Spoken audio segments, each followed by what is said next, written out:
Salut les gens, aujourd'hui je vous retrouve donc pour une nouvelle vidéo. Aujourd'hui on va donc parler de cet amplificateur Pioneer. Donc j'en avais déjà présenté un, mais celui-là c'est le deuxième que j'ai, qui est donc un Pioneer SA410 qui est plus puissant. Donc il délivre 2 fois 90 watts RMS efficace par canal. Alors première présentation, l'aspect physique. On retrouve un vrai ampli des années 80. On retrouve vraiment ce style métallique, bouton en aluminium, très agréable. Un petit cliquetis derrière, très agréable. Très agréable. Une balance, alors là, basse treble balance. Ici on retrouve le contrôle des speakers, donc des enceintes. Alors on a un petit écriteau assez bizarre, c'est quand on appuie sur off, c'est quand on appuie sur le bouton, ça va le mettre sur off. Donc là on a on, AB, parce qu'il peut gérer jusqu'à 4 haut-parleurs par canal. Il y a le A et le B. Alors, c'est bizarre. Donc là, on a le bouton on-off, la prise pour le casque, la balance, gauche-droite. Ici, on a donc le bouton pour les fonctions, donc tuner, qui est donc, moi, le lecteur. Phono, platine vinyle, j'en ai une, mais je la mets pas. J'appuie sur le bouton. Et aux, mon PC. Tape monitor, j'ai donc ma platine cassette Denon, à 3 têtes. Et loudless pour les basses. On voit vraiment qu'il y a plus de basses. Alors, j'ai bien foutu l'écran. Je voulais vous parler d'une fonctionnalité assez bien sur ce genre d'ampli des années 80. C'est que derrière, on a 3 prises. Alors, sur ces 3 prises, on peut brancher ce qu'on veut. Donc, il y en a une qui s'appelle Unswitched, donc qui n'est pas switchée, et 2 qui s'appellent Switched. Alors, Unswitched, c'est une prise qui va rester allumée tout le temps que l'ampli... tout le temps. Dès que l'ampli est branché à la prise, qu'il soit allumé ou non, ça va rester branché sur Unswitched. Donc, par exemple, si j'ai un ampli, là, je vais avoir le lecteur CD qui va continuer à tourner puisqu'il est branché sur la prise Unswitched. Ensuite, le lecteur cassette et le ventilateur sont branchés sur la prise Switched. Donc, ça veut dire que dès que j'allume l'ampli, ça se met en route. Quand l'ampli est éteint, ça s'éteint. Alors, derrière, on a pas mal de connectiques. Donc, j'ai du câble plaqué or. Voilà. Cet ampli est donc fabriqué au Japon, bien sûr. Made in Japan.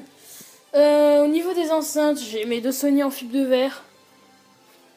Et des Kenwood. Oh putain. Des basses réflexes.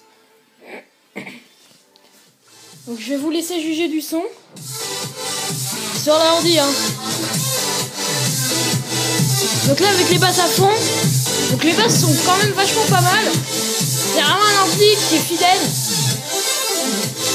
Très bon pour l'électro, un peu moins pour le classique.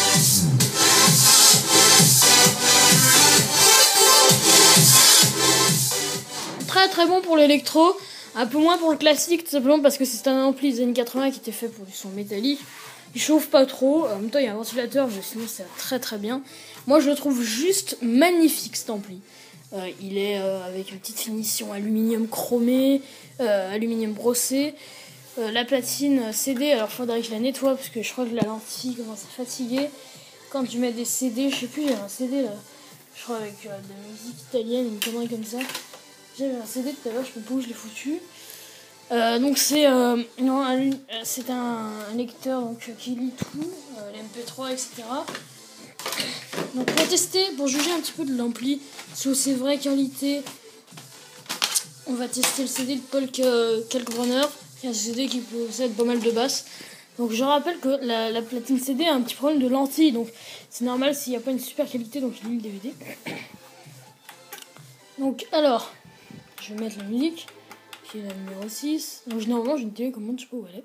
Donc on passe sur la source tuner et c'est parti. Merde, Donc là c'est bon. Alors vous voyez quand même qu'il y a de la basse. Donc on sent quand même, si on enlève le loudless, les basses sont beaucoup moins prononcées. Alors il est quand même vachement puissant, il est très costaud. Très bon son. Alors les Kenwood. Alors je vois le truc de commence à bouger. Les Kenwood ont des basses qui sont pas qui sont puissantes, mais qui saturent à un niveau. Les Sony ont des basses très prononcées qui ne satureront jamais. Donc là, vous voyez, dès qu'on monte trop, les Kenwood elles saturent. Les Sony, en revanche, rien. Là, vous voyez, ça sert à plus rien.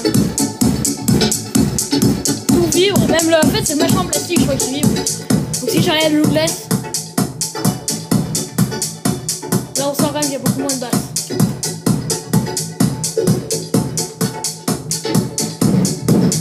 Alors là, vous voyez que c'est abusé, hein, parce que l'ampli est très puissant. Donc là, vous voyez que ça pousse quand même, hein. Alors là, vous voyez que ça développe, hein. Vous voyez, c'est quand même un ampli qui pousse vachement et qu'il faut pas abuser de lui, parce que c'est quand même un ampli qui a quand même pas